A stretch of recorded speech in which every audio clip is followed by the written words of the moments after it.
Hi friends, एक बार फिर से गुरुचक्र क्लासेस में आप सबका स्वागत है। आज के इस वीडियो में हम क्रैमर्स रूल पढ़ने वाले हैं। और क्रैमर्स रूल पढ़ने से पहले हमने लास्ट वीडियो में डिटर्मिनेंट पढ़ा था। अगर आपने डिटर्मिनेंट का वीडियो देखा होगा तो आपको क्रैमर्स रूल बहुत इजी जाएगा। ठीक है, तो चलिए स्टार्ट करते हैं आज का वीडियो, जिसमें हम कवर करने वाले हैं क्रैमर्स रूल। तो क्रैमर्स रूल पहले समझ के लेते हैं। क्रैमर्स रूल किसके लिए यूज किया जाता है? कि दो इक्वेशन सॉल्व करने के लिए, साइमल्टेनियस इक्वेशन सॉल्व करने के लिए क्रैमर्स रूल यूज किया जाता है। प्रैक्टिस सेट 1.3 का सेकंड क्वेश्चन है, solve the following equations bye Cramer's rule. ठीक है, तो क्रैमर्स रूल मैं एक बार आपको रूल क्या है वो समझाऊंगा, उसके साथ साथ मैं इक्वेशन भी सॉल्व करके दिखाऊंगा। ठीक है, तो चलिए क्रैमर्स रूल सॉल्व करने के लिए हमारे पास दो इक्वेशन है, equation number 1 and equation number 2। ठीक है, अगर दो इक्वेशन है तो आपको पता है कि linear equations in a two variable का जनरल फॉर्म क्या होता है? जनरल फॉर्म ये होता है कि ax plus by is equal to C. ये है general form of the linear equations in a two variable. यहां पे एक इक्वेशन है और दो इक्वेशंस, मतलब टोटल दो इक्वेशंस है। तो यहां पर हम लोग क्या करेंगे, इस इक्वेशन के लिए, ये जो पहला इक्वेशन है उसके लिए हमने ये जनरल फॉर्म ले लिया, and for the second equation we will write this general form. Again it will be same only, by is equal to c, ax plus by is equal to c. But if you observe, you will see that here this 3 4 10 4 3 5 ये जो values है ये अलग अलग है, यानी कि these are the values of a b and c।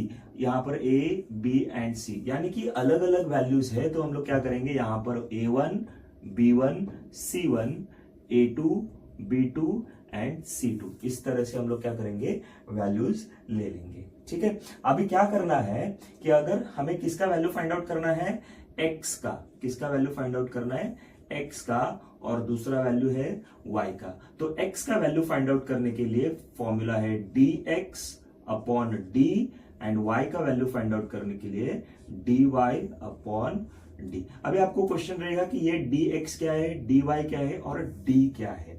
तो dx dy and d find out करने के लिए हमारे पास एक फॉर्मूला होता है।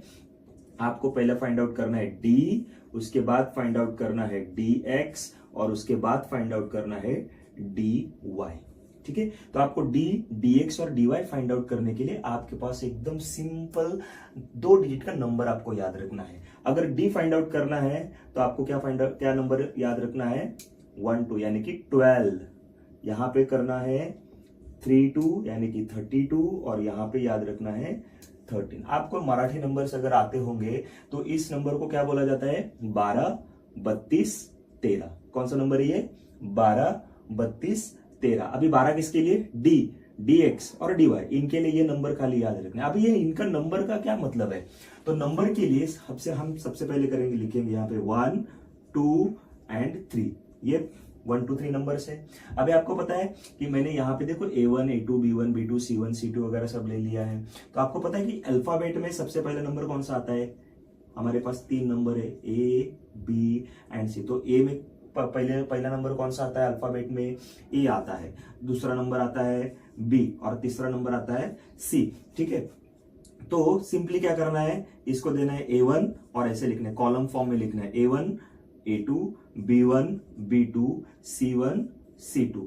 ये हो जाएगा आपका नंबर याद रखने के लिए। क्या है, 1 का मतलब है A1 A2, 2 का मतलब है B1 B2, 3 का मतलब है C1 C2। ये अल्फाबेटिकली है, ए फर्स्ट आता है, सेकंड नंबर पे बी आता है, थर्ड नंबर पे सी आता है। ठीक है, तो खाली लिखते टाइम कैसे लिखना है, A1 A2 B1 B2 C1 C2 ऐसे लिखते जाना है। तो अभी आपको अगर डी फाइंड आउट करना है तो आपको डिटर्मिनेंट लिखते हो कैसे लिखना है, और dx कैसे लिखना है, एंड dy कैसे लिखना है। आपको ये डिटर्मिनेंट पता है तो कैसे लिखेंगे, पहला नंबर है 1, 1 का मतलब क्या आता है, A1 A2 2, 2 का मतलब है B1 B2, यहाँ पे 3 का मतलब है C1 C2, 2 का मतलब है B, तो B1 B2, 1 A1 A2 3 C1 C2, बस इतना याद रखना है आपको। ये जो फॉर्मूला होता है ना, ये याद रखने की जरूरत नहीं है। आपको क्या याद रखना है, ये नंबर याद रखना है। d का मतलब होता है 12, dx का मतलब होता है 32 और dy का मतलब होता है 13। तो ये याद रखेंगे तो आपको इजीली क्रैमर्स रूल आप सॉल्व कर सकते हो। ठीक है, अभी उसको सॉल्व करने के लिए मैंने एक जो एग्जांपल लिया है उसमें आपको क्या करना है, किसका वैल्यू फाइंड आउट करना है, x और y का। तो x और y फाइंड आउट करने के लिए मुझे पहले क्या चाहिए, d, dx और dy का वैल्यू चाहिए। ठीक है, तो स्टार्ट करते हैं। लेकिन यहां पर जैसे मैंने क्या बताया आपको कि a1, b1 और c1, a2, b2 and c2, ये जो वैल्यूज है किसको देना है, तो आपके पास इक्वेशन नंबर 1 है, तो यहाँ पे क्या लिखना है, पेंसिल से लिखना है, वैल्यूज लिखने की जरूरत नहीं है। क्या करना है आपको, इसको लेना है a1, b1, c1, ये आएगा आपका a2, b2 एंड c2। ठीक है, ये खाली पेंसिल से आपके लिए आप यहाँ पे लिख सकते हो, एग्जाम में भी आप क्या कर सकते हो, ये लिख सकते हो। और ये जो क्रैमर्स रूल है ये बोर्ड में 100% 3 मार्क्स के लिए क्वेश्चन पूछते हैं। कितने मार्क्स के लिए, 3 मार्क्स के लिए 100%, या तो एक्टिविटी में पूछा जाता है या फिर सॉल्व करने के लिए पूछा जाता है 100%, लेकिन 3 मार्क्स के लिए आएगा ही आएगा।